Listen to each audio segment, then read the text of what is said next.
All right, we are recording, folks. This is Top Tier Talk for Monday, July 30th, and we certainly welcome you here. This is Michael in Texas, and John is here. Steve is not probably going to be with us today. He may try to join. He had an obligation he had to be with today. So it's John and I today. And we're going to be talking a bit about what we talked about last week, to sort of go in a little bit more to follow-up calls and training in that regard. But before we do that, and John's going to take the lead and share his screen here in just a minute, but I wanted to show you something here that, let me get rid of some of these screens here. Sorry about that. When to get to your, and I wanted to show you this for a couple of reasons. One, in order to get into your callback script, you need to log into prosperitynexus.com. We had some problems, or some people reporting problems again this last week about being able to get in. So I'm going to show you first of all how to eliminate that particular issue. I am not logged into the site right now, and if I try to log in where the callback scripts are and the callback training, it's here under the marketing tab. If I try to log in, that's what happens. And we have fixed the bug mostly. It was an issue that a new plugin solved, but it doesn't necessarily always solve it. You must be logged in. And if I log in now, you do not log in there, by the way. It says log in or register. Don't do it. Go up here to member login, and it should almost always eliminate the issue of being able to access the resources.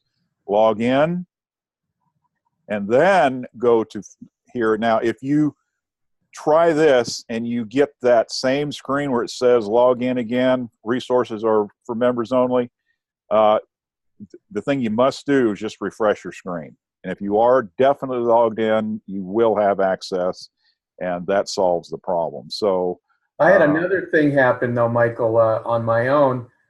I did everything. I refreshed the screen, but instead of saying login, it came up and said password is required. I wouldn't say that because I've already logged in successfully, and then it says password required. Very strange. Well, without seeing it, I can't answer that question. If it does it again, try to see if we can look at it together and replicate it so I can figure it out. Because no way to know. But we did have several people last week trying to access the script, and you must be logged in.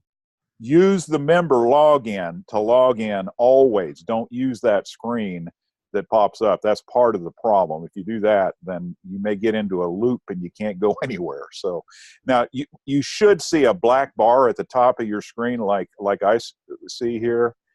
That means you are logged in. You won't see all the controls that I have because I'm an admin, but let me get back out of there. So anyway, hopefully that solves that. And now on to the topic of the day, or continuing somewhat on what we were talking about last week. John, you want to go ahead and share your screen? Yeah, did you stop yours? I'm stopping it. You got it. Go right ahead.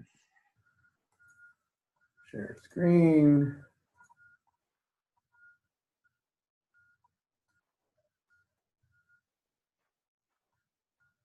You got it? Yeah, I got it.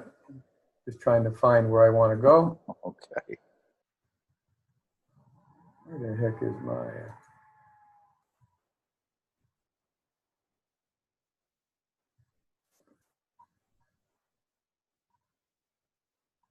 Wow, my thing disappeared. So hold on 1 second. I have to find it again. Well, no problem. It's coming up. Okay. All right.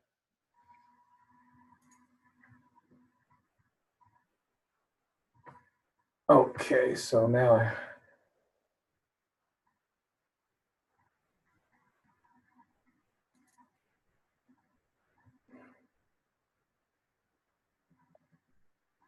loading.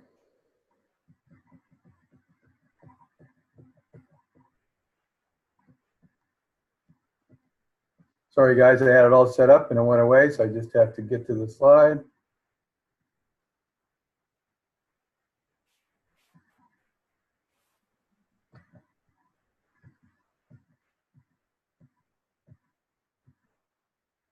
All right, prospecting. So we've been talking about interviewing prospects and doing three-way prospects. We did that last week. We're going to do a little bit today, but I wanted to go over something. What is prospecting? Because it is the most important part of this business.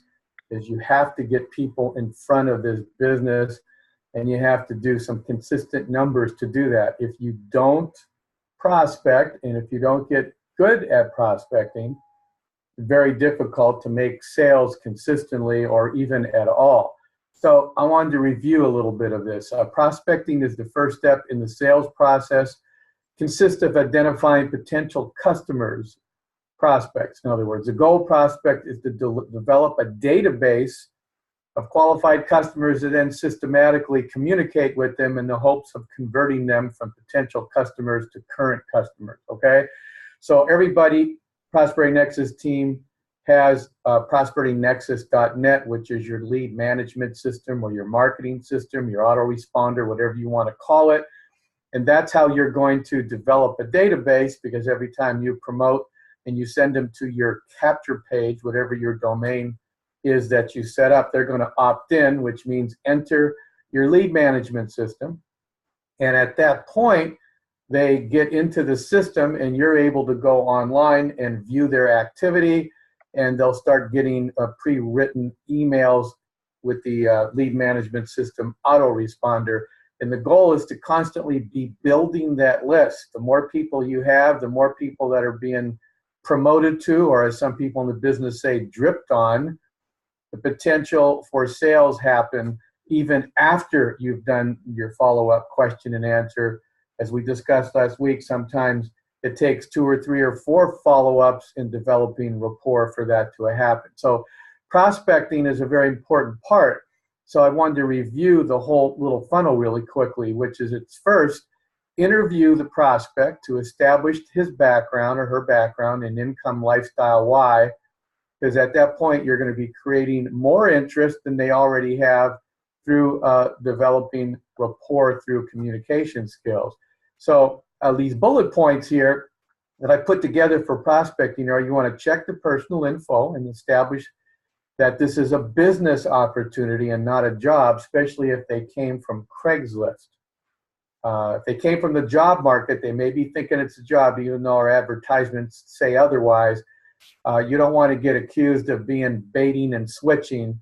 So at some point in the beginning, I check their email, personal information, and I kind of do a little disclaimer. Hey, Joe, this is a business opportunity, and there are one-time startup expenses. Is that okay? And 90% of them say okay, and the ones that don't, you have to handle. They could hang up on you. They could say, oh, I thought it was a job. And I always say, well, do you really want to go back in the workforce, or would you rather at least look at something that you could have time, freedom, etc.? And sometimes you could convert those guys to pay attention. The next thing would be to discuss the prospect's background, why he's looking. Some people call that why finding. You're finding the person's why. Now some people don't do this. This is what I do. I give a thumbnail of the business opportunity in a very concise way. I say, well, listen, Dave, we're a franchise style type business. It's like a turnkey business opportunity. It's in the area of online digital education, and we provide the training and skill set to work online, make money, and we have digital educational products, et cetera, et cetera. And I'm usually done. That puts them at rest, because if they're thinking, what the heck is this? Sometimes they'll start asking all kinds of questions. So that's what I do. I provide a quick little thumbnail. Then I get the prospects okay. Once I've gone through everything, the why finding and all that, and verified his email, to send the email. Usually a very famous phrase is, would it be okay, or is it okay? That's a good rejection-free phrase. And then I give them the instructions. Hey, Joe, is it okay if I send you the email that will have everything we discussed on how you can solve your lack of college fund? I always throw their why back into their universe. And then I give them instructions. When you get this email, make sure you read the whole thing. Go to the link, put your info in, and review all 5 steps in sequence. Highly suggest you don't jump around. Otherwise, you'll be missing out on things. And then I book the follow-up right then and there at the end. I say, something like, well, listen, Dave, I know you haven't seen it yet, but I'd like to book the follow-up because it would be really great to get your questions answered when it's fresh in your mind. So I don't ask his permission. What's a good day in the next few days when you'll get a chance to review this? It takes you a good hour or so to review it. I don't really have hardly any problems with people booking the follow-up if I do it very nonchalant like this. Every once in a while, you get a really tough cookie. He'll say, well, I don't really want to commit to a follow-up at this point until I review the opportunity. At that point, if you're really good, you could maybe handle them, but in most cases, it might be best to move on. Business orientation education, make sure the prospect then receives the email or text, whatever you're using. We do have, Gmail does have tracking. I think it's called GeoTrack, and it's free. You can set it up if you have Gmail. This way you know if they actually opened the email. But I always follow up my email with a text. I know Michael does too, with the link in it as well, just in case problems happen. And then you want to make sure that before the final Q&A that you set up, that the guy actually received it and reviewed it. Now you can go into prosperitynexus.net, which is your lead management system, and you can see if he showed up, and you should be getting an email, unless it went to your spam, from Prosperity Nexus that you have, congratulations, you have a new person.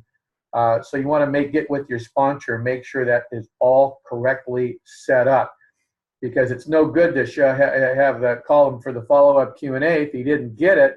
So it's your job in the step 2 to make sure he got it and then see if he's reviewing it. And you may have to send him a text or find out what's going on with that. And the follow-up Q&A, go ahead, Michael. Well, I was just going to emphasize here a point. Gmail does not actually track emails, like John said. It's a plugin called GeoTrack. Yeah. And it is free to try, and they do have, you can only track so many emails a day, and I can't remember what it is with the free service. So just be aware of that. But it is an invaluable service. You can tell when somebody opens an email and what they click. If they click a link, either the link to your site, your link to your LinkedIn profile, whatever it is in that email that they click, it'll report back to you. And if they go back later, it'll report back to you every time they go to that link. So that's important. Yeah, let me show you something. I'm going to go to my email inbox.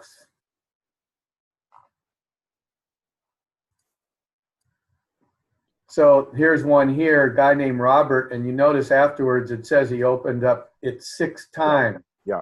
So I know that he opened it up. And if I send somebody else that, I know this person here did not open, that email.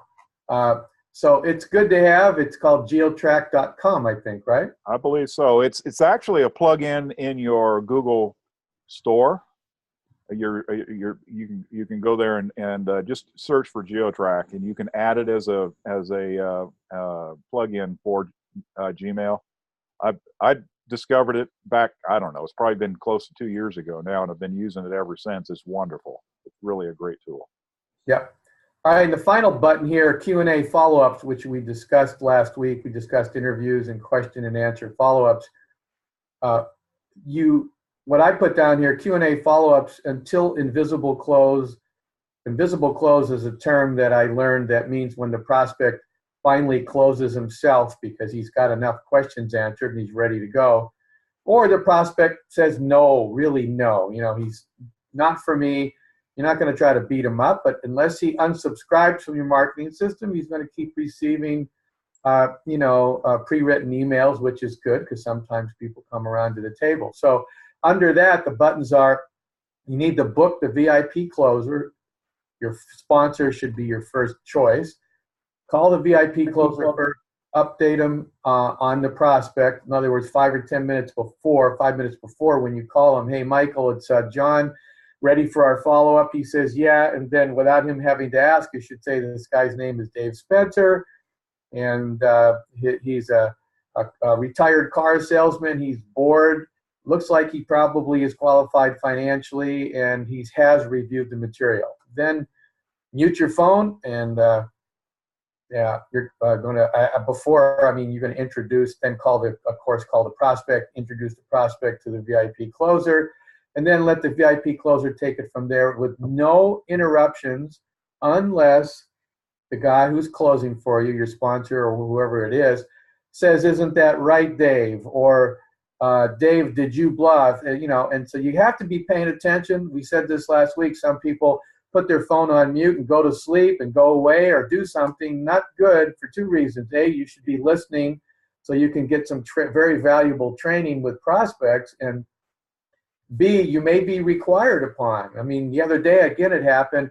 Somebody was not paying attention. I was done, and the person was really close to signing up. All he needed was blah, blah. And I said, I'll make up another name. I said, well, listen, Jill, as you heard, Dave's very interested. Please do blah, blah, blah. Jill? Yeah. Boy, that looks really amateurish, okay? Well, the other thing, just real quick, when you first initiate or get the three-way call going, it's a good idea when you're introducing your three-way partner, your VIP closer, affirmatively affirm him or her. This is John. He's one of the leaders of our Prosperity Nexus group. Just want to turn the call over to John now and let him answer any questions you have. You can say more than that if you know the person better, of course, but affirming them and saying something is always a good thing. And then what I do when I'm doing three-way calls, I affirm you right back. So you're in great hands with Don. Yep. I'm sure that he has provided you with some information that you can't wait to ask more questions about. So let's get into that, or something in that regard. Yeah. Now, if the person's brand new, you can still say, Dave's getting good started, but he's a really sharp guy. You're with a very yeah, absolutely. And we used to call that in the MLM world edification. Yes. So the most important thing is to edify the closer. And you don't have to be, of course, I wouldn't edify at all the prospect of the closer. Just say, hey, Michael, this is Dave. Dave lives in Texas, in Austin, and he's a retired car salesman, very interested in this, and blah, blah, blah. So you edify the VIP closer and then introduce the closer to us. Right, exactly. And then let the VIP closer take it from there.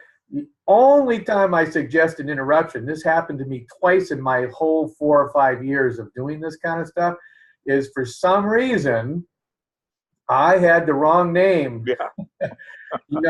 Please don't let your closer go on. Keep calling the guy by the wrong name. All you got to do is jump in. Hey, John, excuse me. Seems to be a mix-up here. This is Dick, because otherwise, you're looking like we're all looking. Well, like, you done lost the prospect at that point if you call him by the wrong name and you don't correct it. Yeah. So things like that happen. So again, prospecting is important. It's interview and establish the background and his why, and then orient them to the business and education and make sure he received the email, follow it up with a text. That's your job. Your job is not done just because you interviewed him. You have to make sure you received it and are reviewing it. And then I always do a courtesy reminder the day of, for the follow-up Q&A, because some people just completely spaced. They're not organized. They don't put it in their own calendar, and they forgot to do it. So they usually thank you when you remind them. And then sometimes when you remind them, you'll get a text back, oh, Dave, so I'm really sorry. I still haven't got a chance to look at it, okay? And then you're going to have to do a reschedule. So that middle step's important. And then, of course, we do the best to follow up. Well, and then just right alongside that, it is your responsibility in working with your prospects to make certain before you call back with a three-way callback partner, BIP, that they have looked at the website, that they have gone through the system. And you can either look at the stats in the back office. If we have time, we may go over that just a tad bit here before we quit today. But the other thing is you should be communicating with them via text. Did you have a chance to look at the website? If you see no statistics, sometimes the statistics are not 100% accurate. But you can always text your prospect and say, especially if you're coming up to the time of the three-way appointment, we're getting ready to call you in about 30 minutes, Don. I just wanted to be sure you'd had a chance to take a really good look at the website. And John and I will be calling you back here just shortly, and look forward to talking with you or something, you know. But you want to try to do everything you can, because there's nothing worse than to get a three-way calling partner on the phone with a prospect and they haven't looked at anything. Yeah, and then you can tell the three-way guy usually. So Dave, did you get a chance? Well, I don't really know what and I don't, and then say, oh, then I have to go. So did you actually watch the 20? And then I find out that he didn't do it. Yeah. And then, of course, that's a waste of everybody's time, Yeah. including the prospect. The prospect is not ready for a Q&A. Right. So, right. All right. Now I wanted to go ahead to one more thing here. Hold on a minute. Jump ahead. Here we are, third-party calling. So third-party calling and edification. We talked a little bit about this, but I kind of organized this a little bit. So you see you up there, and the experts on the left and your prospects on the right, and there's arrows because those are all interactive. So before the call, give the expert or the VIP the prospect's name, city, and background, their why, any prospect concerns or reservations that you uncovered during the interview. If the guy thinks this might be MLM, or he was in an MLM before and he failed, well, it's good that the expert knows that in case he can bring it up or thread it into the follow-up Q&A. You know, hey, Dave, I understand you used to be an MLM. I might say, so I understand that you're a retired auto salesman and you've tried MLM and it hasn't worked and you're a little concerned about that. I assure you, know, if I know that in advance, I have that in the back of my head. So any prospect concerns or reservations, what prospect has been exposed to, and it can be done in front of the prospect or in advance, okay? And then you're introducing the expert, edify the expert as we talked about, and I put down there, shut up. Re-edify the expert, book another, send more info if necessary, you're done. And the worst thing you can do is after the expert has done the follow-up Q&A and did his job, he usually turns it over to you. And the worst thing you can do is stay on the line for another long period of time, attempting to redo what the expert did, because if you stay on the line, the prospect's going to start asking you a bunch of questions that he may have not asked before. So when I'm done with the expert, I re-edify the expert. That means say, hey, Dave, wasn't Michael's one of the top earners in the business. He knows his stuff. Everything he said is right on the money. If you come aboard, he's going to be an asset for you. And so listen, I got to run. I got a bunch of prospects, and I understand from listening in that your wife wants to relook at this. So I'll tell you what, let's have her look at it. What's a good time to do a follow-up tomorrow, the next day? And you're done. Hasta la vista. If you stay on the phone, what'd you think? Blah, blah, blah. Then you're going to get all kinds of other information happening. And I guarantee you, you're going to probably make that prospect cold, because he's going to see that you are spending an inordinate amount of time. He's going to start thinking, oh, I got to do this? I don't want to do all this. And he's going to run for the hills. Trust me, I had to learn that the hard way. Right. The least you can say in terminating that call or ending that call with your prospect, the better. Yeah, why it says do not answer questions or things. Now let's say I give it back to you, and immediately the prospect thinks of a question. Call me back right away. Yeah, I'm probably still there. And to be honest with you, I purposely stay on the call and I put my phone on mute in case that happens. And I can easily jump in and say, hey, Dave, I understand. Before I hung up, I just heard that Jill has a question. Hey, Jill, it's John again. Since I just heard that, I'll address that. So I tend to stay on the call a little bit just in case that happens. And if I see that you're handling it good and you're about to get off the phone, then I'll be gone.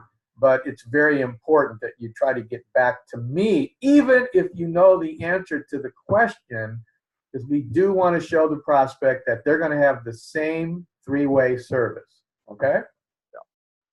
So anyway, those are the two things that I wanted to go over. Over to you, Michael. Well, the thing to just note also, John mentioned earlier that you may need to make several calls to the person or follow-ups to the person for sure. The initial three-way call, like we're talking about now, after the prospects have been through the system or to a webinar or wherever, that's an important and can be a closing call. Certainly a Q&A call leading to the potential of a closing call, but let's face it, not everybody is going to close right then and right there. And what John was referring to earlier is you will have to do follow-up. That's on you.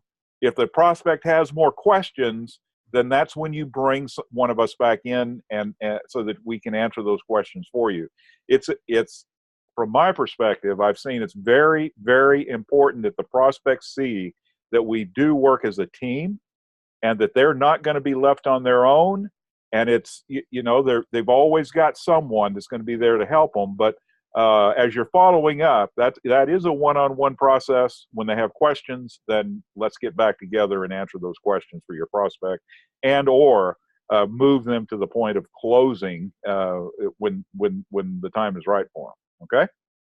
Yeah, and it's definitely okay that you check in with people. Let's say he's got to think about it now in your back office. I made my second last sale that I recently made. I've been actually communicating with, not with three ways, just myself. Yeah. Not answering questions that, hey, Dave, how's the fundraising going? Right. Blah, blah. Hey, John, thanks for thinking of me. And then, oh, well, my wife got sick, was in the hospital. Oh, man, Godspeed on her quick recovery. And health is everything. And, let me know if you need my help on any assistance. And back and forth. And that rapport thing keeps developing over those 4 or 5 months, and he's in the back office getting dripped on, and he's starting to think, this John's guy, he's a really cool guy. Really, he says hi, he checks on me, he's not beating me up, he's not blah, blah, blah. And next thing you know, sometimes those people come around, and that could be 10 to 20% of your sales that you wouldn't have if you didn't continue to be in communication and develop rapport and really care about that prospect. Okay? Yeah. Absolutely.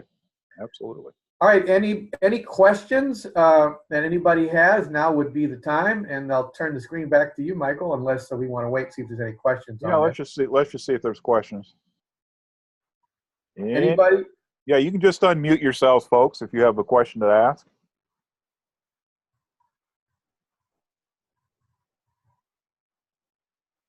Apparently, no questions. Apparently not. All right. Is there something else that you wanted to show? Well, we're about at the bottom of the hour. That can be, we can do that another time. I think this was a good session. I think it was, got some good comments in the chat there too. So if this has been helpful to you folks, review it again. And we will look forward to seeing you on the webinar this Wednesday night. Make sure you do your broadcast emails and invite people, your prospects, to the webinar, and we'll look forward to seeing you there. Yeah, and remember, just because they might have reviewed the opportunity on a Thursday or Friday or Saturday, and they're in progress right now, unless they're already closing, then it's definitely a good idea to invite them to the webinar as even another thing. And some people say, well, I could send them the replay. Absolutely, you could send them the replay. But seeing a live webinar and interacting and all that kind of stuff also shows the prospect a part of our system that he might not never know before he signs up. So bringing him to a live webinar could actually be the thing that closes him and sets him over. So don't underestimate that live webinar, even though you got a 24/7 website and even though you got a replay. If the prospect hasn't signed up before the live webinar, I would definitely invite him to that. Okay? Absolutely. All right, guys. If there's no question, have a fantastic day and happy prospecting. Take care. Happy prospecting. Take care, folks. Have a great week.